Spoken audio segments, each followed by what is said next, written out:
Olá a todos, sejam muito bem-vindos ao Histórias Clínicas. Hoje vamos falar sobre inovação e investigação em psiquiatria. Para isso convidei alguns colegas meus e vamos também conhecer os novos tratamentos, alguns dos novos tratamentos de vanguarda.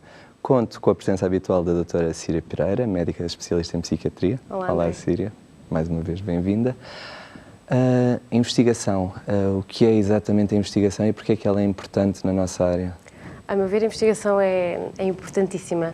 Permite-nos não ficar estagnados no passado e no presente, naquilo que estamos a fazer neste momento e questionarmos sempre em prol de uma melhoria, em nosso caso, em prol do bem-estar do doente. A investigação o que busca sempre é responder a uma pergunta específica. E para isso temos vários tipos de linhas, pré-clínica, clínica, mas sempre no intuito em termos de diagnóstico, tratamento e prognóstico, melhorarmos sempre em prol de termos um melhor tratamento para os nossos doentes. Sabemos que existe uma metodologia associada a isto e fala-se muito da medicina baseada na evidência, não é? O que é que significa? Significa termos tratamentos para os quais há uma evidência científica, ou seja, houve investigação nesse sentido e que nos mostrou que a experiência e a ciência mostrou-nos que esse tratamento será o mais eficiente para aquele doente. E é isso que é tratamento, a medicina baseada na evidência. Há uma evidência científica que mostra que este será o caminho a seguir. Reforça esse caminho. Na psiquiatria isto é muito importante, principalmente porque, para terem uma ideia, lá em casa, o primeiro medicamento psiquiátrico descoberto foi a cloropramazina, foi nos anos 50, portanto é uma coisa muito recente. As ferramentas terapêuticas que nós temos disponíveis. Portanto, investir na investigação na nossa área é fundamental para que cada vez mais tenhamos ferramentas terapêuticas para cuidar da melhor maneira dos nossos doentes. Ainda mais porque a maior parte das patologias psiquiátricas são patologias crónicas e debilitantes e para o qual nós temos tratamento, mas esse tratamento não há cura ainda para nenhuma das nossas patologias e nem sempre é totalmente eficaz, mas não é totalmente eficiente. E esta procura de uma contínua investigação, clínica e pré-clínica, permite-nos cada vez mais dotar-nos de ferramentas, não só terapêuticas, como também de investigação diagnóstica. E a investigação vai permitir isso mesmo, não é? Caminhar num sentido de uma medicina de precisão e de encontrar os tratamentos cada vez mais precisos, mais eficazes, com menos efeitos adversos para as pessoas. Porque na psiquiatria também não temos, por exemplo, exames... Na maior parte das especialidades existem exames patognomónicos. O que é que isso significa? Que, por exemplo, uma hemoglobina baixa significa uma anemia. Nós temos, de facto, características hematológicas e bioquímicas que estão relacionadas com algumas doenças, mas a existência delas não significa necessariamente que essa doença existe. Ou seja, nós não temos nada, sem ser a nossa entrevista clínica e os sintomas que nos permitam dizer existe isto, então temos esta doença. Continuamos basicamente a basear-nos numa avaliação muito subjetiva do operador, não é? E o que nós tentamos sempre na medicina é que isto seja mais centrado, cada vez mais rigoroso e técnico e, portanto, a investigação que nos permita evoluir nesse caminho. Exatamente, porque nós já temos alguma noção sobre a etiologia de algumas patologias psiquiátricas, antes não tínhamos. Aliás, uma coisa que acontecia no passado era quando uma patologia tinha uma causa, passava para a neurologia. Por exemplo, a sífilis era antigamente tratada pela psiquiatria, quando se descobriu a causa da neurosífilis passou a ser tratada pela infeto, por exemplo. E cada vez percebemos que não, que as nossas doenças também têm uma causa e têm uma etiologia, não é? E perceber facilita o quê? Um diagnóstico mais preciso, um tratamento mais direcionado para cada doente e também que o prognóstico seja melhor, não é? E felizmente a psiquiatria está a vir numa inovação e numa área de emergir muita investigação, não é? E tem sido muito tem sido feito e eu sei que tu tens dedicado uma grande parte do teu percurso dedicado à investigação e tiveste aqui umas experiências de facto muito valorizáveis a nível de investigação e gostava que tu me falasses um bocadinho do que é que fizeste. Sei que trabalhaste na área dos biomarcadores e se calhar vamos começar aqui a explicar por partes o que é que são isto dos biomarcadores. Sim, o biomarcador é uma característica que funciona como um indicador de um processo biológico, de um processo patológico ou da resposta a um fármaco. Por exemplo, a febre a temperatura é um indicador pode ser um indicador de febre. A tensão alta pode ser um biomarcador que nos vai de uma que funciona aqui, desculpa, como falta de risco dos AVCs. Por exemplo, a PCR, que é a proteína C reativa, é um biomarcador do processo inflamatório. Falamos já de processos mesmo analíticos, não é? Associados aos exames complementares, já mais do que os sinais vitais. Que era um bocadinho aqui do que eu estava a falar, não é? Portanto, ele funciona, ele pode ser um biomarcador, pode ser gene, um conjunto de genes, proteínas, outras biomoléculas, é um indicador de um processo biológico, um processo patológico ou uma resposta à terapêutica. Na psiquiatria não temos isso. Temos, de facto, por exemplo, na doença de Alzheimer e no autismo, alguns possíveis biomarcadores, mas ainda nada que nós podemos considerar mesmo como um biomarcador na sua definição rigorosa. Okay. Eu tive ligado a um instituto na Austrália que procurava era mesmo isso, a investigação que eles se debruçavam era relativamente aos biomarcadores na doença psiquiátrica. Eu, nomeadamente, estive mais ligada à parte da perturbação depressiva e bipolar. Não foi? Sim, qual é a base que nós seguíamos? Já se sabe, pelas evidências, novamente, a investigação mostrou-nos que as perturbações de humor têm uma neuroinflamação ligeira associada e também stress oxidativo e alterações mitocondriais. Tendo isto como base, nós procurávamos, o caso que especificamente que eu andei a fazer foi, para ser um bocadinho mais específica, a tentar encontrar proteínas que consequentemente estivessem aumentadas em doentes com perturbação bipolar. E como é que isso fazia? Através de colheita de produtos biológicos, sangue, líquido encefalorraquidiano ou, em pessoas que já tinham morrido, claro, cérebro.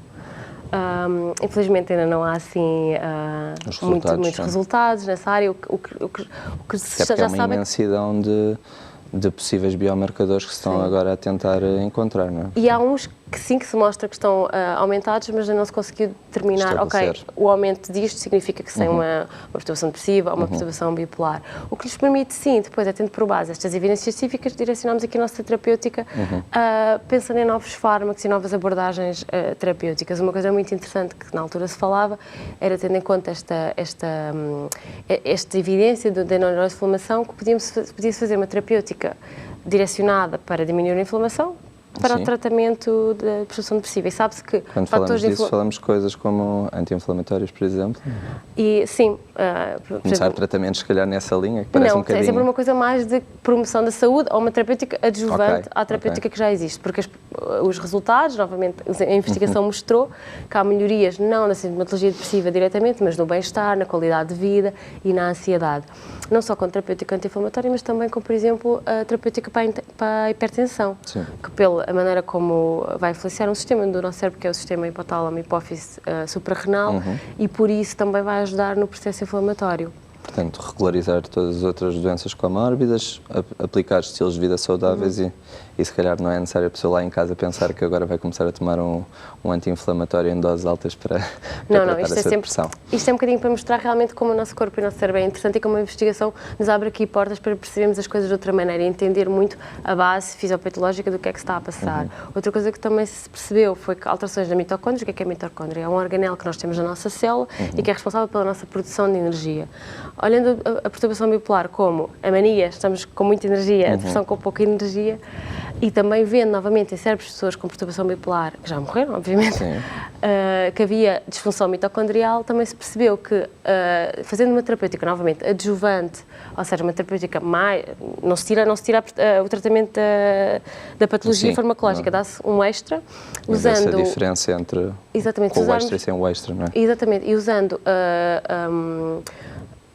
fármacos, por exemplo, a acilcisteína, que é um fármaco que normalmente é usado para doenças pulmonares, viu-se que tem uma vantagem. Mas outras coisas como vitamina C, folato, vitamina B12, a evidência, ou seja, a investigação mostrou-nos que também tem mais valias, tendo por base isto que também já se percebeu com a investigação, que há uma disfunção mitocondrial associada a estas doenças. E já temos vindo a falar, de facto, desta questão do adoecer mental estar muito associado a estilos de vida menos saudáveis, não é? Das alterações do nosso forma de nos alimentarmos e outro tipo de alterações que houve que provocaram, e faz sentido nessa linha.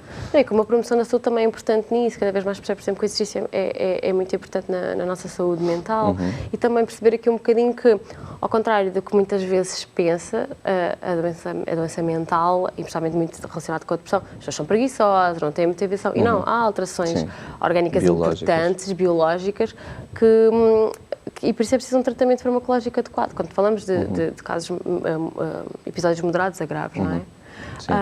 E é neste sentido que eu acho que a investigação nos mostra aqui um bocadinho, abre aqui a porta ao nosso cérebro e entender um bocadinho mais a complexidade e como é que ele funciona. Sim, e é engraçado tu falares nisso porque também havia a questão de facto de não haver, de conseguirmos aqui encontrar alguns biomarcadores, mas o que sabemos é que a etiologia das doenças muitas vezes é multifatorial e, portanto, isto não vai ser um biomarcador que nos vai fazer uma relação causa e efeito na maior parte das doenças, provavelmente, vamos encontrar. É isso que se almeja, como eu estava a dizer, como existe para outras patologias. Mas sim, mas se calhar poderemos não encontrar desta forma, não é? Só a investigação o dirá, não é, Síria? Síria, entretanto, vamos conhecer no terreno a intervenção e os novos tratamentos que têm sido descobertos na investigação da Fundação Champalimau. A Fundação Champalimau faz investigação nas áreas das neurociências e do cancro, contando para isso com profissionais reconhecidos internacionalmente e tendo como objetivo ser líder mundial na inovação científica e tecnológica. Hoje vamos falar com o investigador Albino Maia, da Unidade de Neuropsiquiatria, sobre as várias aplicações da estimulação magnética transcraniana e também sobre os vários projetos em que tem estado a trabalhar. Portanto, a estimulação magnética transcraniana repetitiva é uma técnica que tem nos Estados Unidos cerca de 10 anos de utilização na clínica e aprovação formal na clínica para o tratamento de episódios de depressão refratária ao tratamento antidepressivo. Essencialmente o que isso significa é que são doentes que tenham feito pelo menos 2 tratamentos completos com medicamentos antidepressivos diferentes e que continuem deprimidos, e esta é uma alternativa que surge como, no fundo, uma terceira linha para o tratamento. Que outras possíveis aplicações existem para esta técnica? Portanto, do ponto de vista clínico, terapêutico, não há neste momento outras patologias, outras doenças para que este tratamento esteja aprovado. Há vários tratamentos investigacionais, portanto há várias áreas onde há a sugestão de que possa ser eficaz, mas ainda não há aprovação formal para o uso terapêutico, nomeadamente na doença de Alzheimer, no autismo, mas são todas elas áreas em que a sua aplicação é mais na área de investigação clínica do que na área de tratamento clínico corrente. Que estudos realizaram relativamente à perturbação obsessiva-compulsiva? Portanto, em relação a TMS, não realizamos nenhum. Tivemos neste momento, ou recentemente, tivemos notícia de financiamento da Fundação para a Ciência e Tecnologia de um estudo na perturbação obsessiva-compulsiva, que envolve a utilização de estimulação magnética transcraniana repetitiva, mas mais com o intuito de perceber se poderá ter utilidade terapêutica no futuro e não propriamente como um ensaio terapêutico propriamente dito e puro e duro. Que outros projetos foram feitos ou estão em curso a nível da fisiopatologia, a nível de doenças psiquiátricas, de uma maneira geral? Portanto, com estimulação magnética transcraniana e aqui na Fundação Champalimau, temos neste momento um estudo em curso utilizando esta técnica mais para medir a excitabilidade do córtex e perceber se essa excitabilidade está modificada na depressão e se permite antecipar quais são os doentes que vão responder melhor ou pior ao tratamento. Isto vem na sequência de um trabalho que publicamos o ano passado, que demonstrava exatamente que isso era verdade, ou seja, que o grau de excitabilidade do córtex permitia prever a resposta à estimulação magnética transcraniana, e portanto agora o nosso interesse é perceber se isto é transversal para outras formas de tratamento ou não. E temos vários trabalhos em colaboração com o centro, que é provavelmente o centro mais antigo de estimulação magnética transcraniana no mundo, na Universidade de Harvard, onde fizemos vários estudos a tentar perceber quais são os doentes que respondem melhor, quais são os doentes que respondem pior, quais são os preditores de resposta ao tratamento, preditores clínicos e não clínicos, e portanto esses são trabalhos, alguns publicados, outros nem por isso, que estão neste momento em curso. Temos agora connosco o Dr. Diogo Ferreira, médico especialista em psiquiatria. Olá, Diogo, bem-vindo. Olá, obrigado pelo convite. Obrigado por aceitares também. E estamos a falar, portanto, de investigação e eu sei que tu também tiveste aqui tens tido experiência em investigação e colaboraste em alguns estudos. Gostava que me falasses um pouco da tua experiência nessa área. De facto, nós durante a nossa formação temos uma oportunidade que eu acho que é de facto muito útil e muito importante em termos da possibilidade de fazermos investigação fora.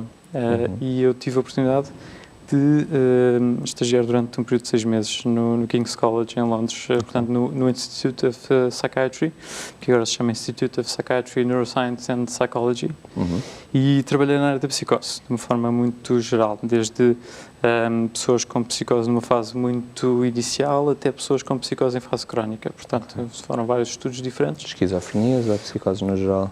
Basicamente psicose no geral, ou seja, esquizofrenia, eu diria que a maior parte dos doentes tinham esquizofrenia ou aquilo que nós chamamos o primeiro episódio psicótico.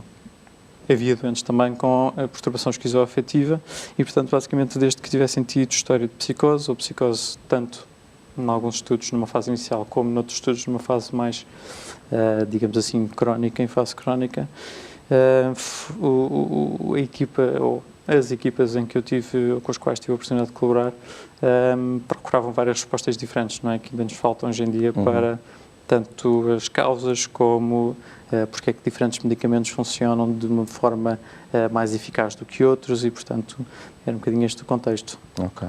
Alguns resultados tenham chegado em termos de... Havia alguns estudos, de facto, eles têm muitas coisas, portanto, basicamente é o maior instituto da Europa na área das neurociências, creio eu, e, portanto, efetivamente eles têm muitos trabalhos em curso. Um dos estudos em que eu participei foi um estudo que procurava perceber um bocadinho porque é que a clozapina, que é um medicamento que é utilizado na esquizofrenia resistente ao tratamento, porque é que é tão eficaz, não é? Portanto, basicamente nesse estudo, que é um estudo cujos resultados devem estar, se não saíram já, estarão a sair, portanto é um estudo que foi bastante prolongado no tempo, procurava perceber porque é que a clozapina é tão mais eficaz ou é mais eficaz do que outros antipsicóticos e, portanto, foi interessante porque eram utilizadas não só técnicas do ponto de vista de neuroimagem, mas também técnicas em termos de avaliação genética, avaliação de perfil metabólico e tudo mais, para tentar perceber o que é que a clozapina faz de diferente relativamente a outros fármacos, não é? É um estudo que vai ser importante e interessante acompanhar para conseguirmos perceber que outro tipo de alternativas é que podem ser, digamos assim, sugeridas pelo facto da clozapina ter essa eficácia diferencial. Se nós percebemos como é que funciona e porque é que funciona melhor, se calhar podemos começar então depois a procurar outras alternativas. Era tal como aqui a Síria falava desta questão de nós até sabemos tratar, mas às vezes não sabemos o mecanismo exato de atuação, não é? Tal e qual. E estes campos estiveram à procura. Sim, e estas respostas são importantes para o melhor tratamento, não é? Quanto mais nós percebemos o que é que se passa em termos etiológicos e o que é que os nossos fármacos estão de facto a fazer, porque alguns dos nossos fármacos foram descobertos quase por acaso, foram criados para outras patologias e depois percebemos que tinham bons resultados na doença psiquiátrica. Se nós percebemos o mecanismo por trás disto, é isto que a investigação procura, isto só tem mais vantagens em termos não só de tratamento, como prognóstico dos nossos doentes. Exatamente, e efetivamente, quer dizer, de facto, quanto mais nós soubermos, e durante muito tempo, e apesar de... foi de resto uma das coisas que eu de facto me apercebi de uma forma muito mais concreta quando cheguei lá a Londres, que é até havia bastante investigação e até há bastante investigação nos últimos anos, nas últimas décadas talvez, na área das neurociências, mas depois a ligação direta com a clínica muitas vezes é um bocadinho deficitária, ou seja, sabe-se muito do ponto de vista de neurociências básicas, não é? Estudos com ratinhos, estudos com, portanto, a parte de investigação mais básica, mas depois o salto para a aplicabilidade clínica é mais difícil. Na parte portanto, humana. isto que a Síria esteve a falar e esse salto que era o que eles no fundo estavam um bocadinho a tentar fazer é essencial, não é? Sem isso nós de facto não deixamos de conseguir ter armas úteis para ajudar as pessoas. E vocês, portanto, tiveram ambos em grandes centros e grandes potências a nível mundial, não é? Austrália, Reino Unido. Lanço aqui a pergunta que provavelmente não terão resposta, mas aqui para ser um bocadinho controverso, qual é o estado de arte em Portugal, né? A nível de investigação? Como é que estamos? Eu acho que não temos as ferramentas que lá fora têm, que acho que isso também é importante, não é? Eu estive num instituto muito grande, que, por exemplo, a parte de bioestatística, a maior parte das pessoas que fazem cá doutoramento têm que as fazer por conta própria. Lá era uma pessoa que estava dedicada só a isto. Em termos de laboratório, em termos, há bolsas com muito dinheiro, nós aqui não só financeiramente, como em termos de disponibilidade de recursos humanos, é diferente. Acho que também temos que pôr isso em perspectiva, não é? Mas acho que pelo menos há cada vez, pessoalmente, eu acho que da nossa geração, vontade de perceber o que é que se passa e dedicar à investigação. E isto é uma coisa muito importante, não é? Porque os médicos também têm que ter noção, acho que todos os médicos têm que ter noção que a medicina, para melhorar, tem que estar sempre virada para o futuro e para uma constante investimento no conhecimento e na atualização.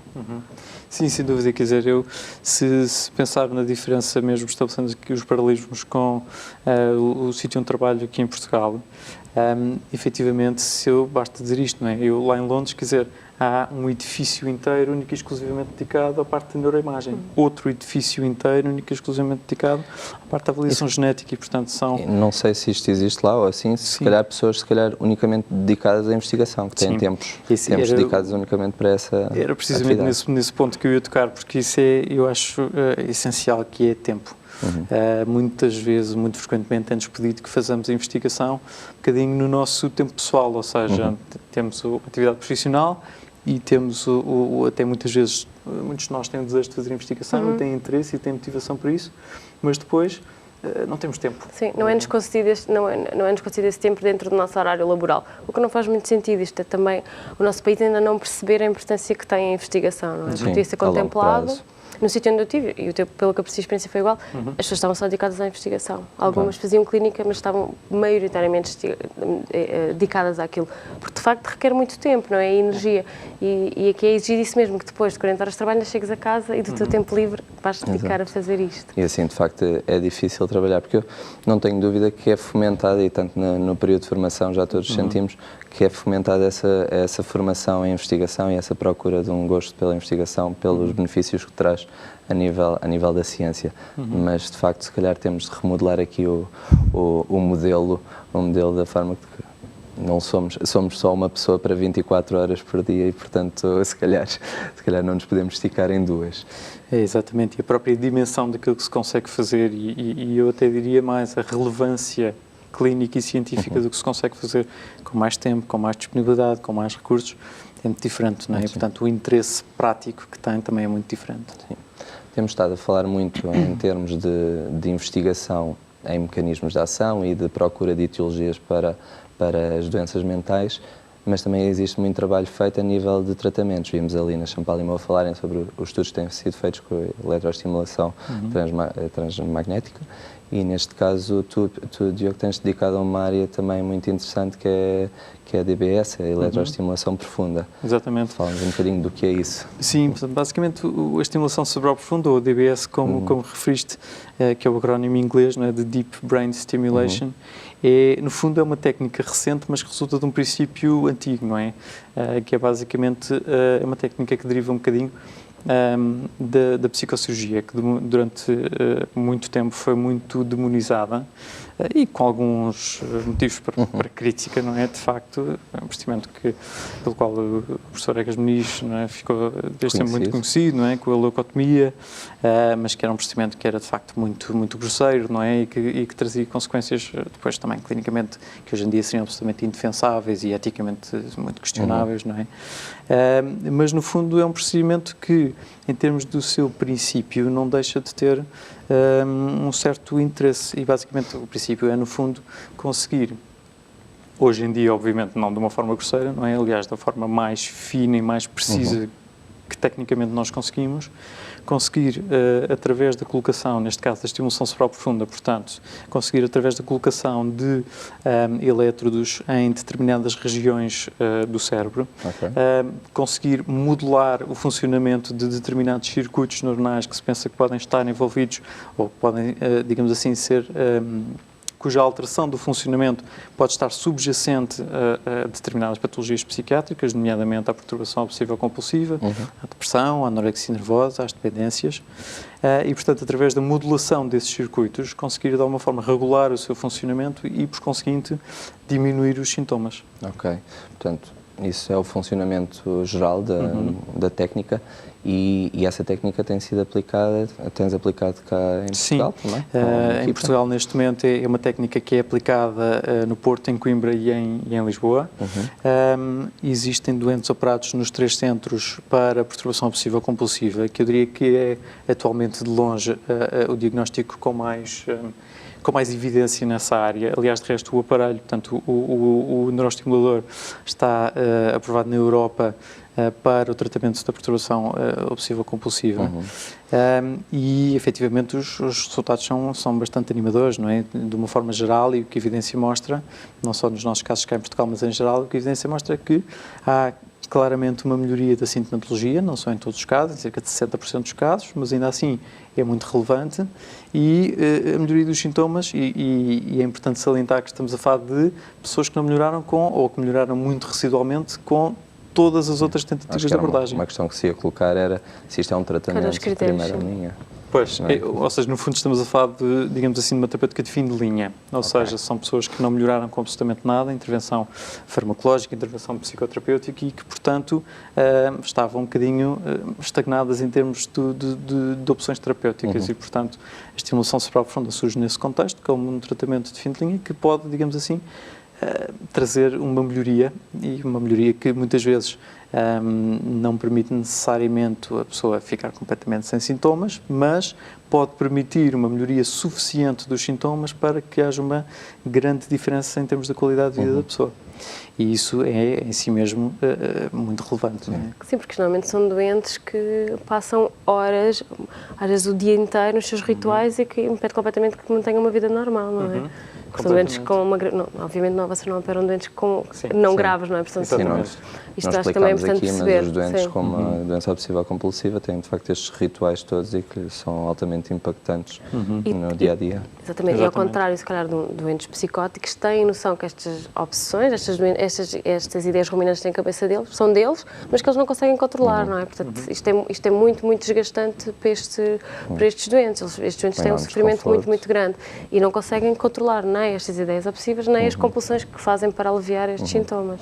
Exatamente, tal e qual. E de resto, os doentes que já foram intervencionados pela nossa equipa, efetivamente, são doentes que têm muitos anos de evolução da doença e, portanto, de facto, nós conseguimos ver a repercussão que a doença teve na vida das pessoas, não é? Portanto, são pessoas que podem ter maior ou menor repercussão, mas muitas vezes, mesmo em termos familiares, em termos académicos, em termos sociais, há uma repercussão muito dramática destes sintomas e, portanto, todas as alternativas do ponto de vista terapêutico que nós conseguimos, explorar são da maior relevância. Exatamente, tal e qual. Diogo e Síria, entretanto, vamos fazer uma curta pausa e voltamos já.